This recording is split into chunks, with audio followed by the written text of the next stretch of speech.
یک مقام نظامی توجیک میگوید که табобати сарбозону афсарони бемор و یا захмии афғон در کشور منع شده است. قبلا афсарону سربازانی افغان را که در نزدیکی مرزی توجیکستان بمور و یا захмӣ مشودند برای табобат به беморхонаҳои наздимарзии توجیکستان меоварданд. تنها به آن سربازان و افسرانی امکان معالجه در تاجیکستان داده میشد که انتقال آنها به بمورخانه‌های افغانستان امکان پذیر بود. یک مقام اداره مرزبانی تاجیکستان روز 23 اپریل در صحبت با رادیو آزادی گفت مرزبانان بمور و مجروح افغان در قطار دیگر ساکنان عادی بر اساس یک سازشنامه حکومتی از سال 2012 به این طرف در تاجیکستان табобат میافتند.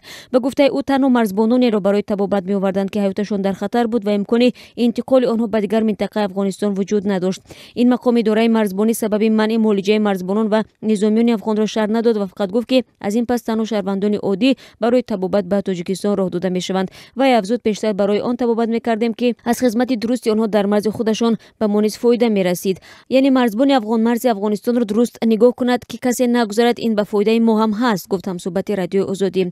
حالا به گفته این مقام توجیک از نظر انسان دوستی در گذرگاه‌های مرزی تنها به کودکان و زنان حامله افغان امکان تولد و табобат در بمورخانه‌های تاجیکستان داده می‌شود.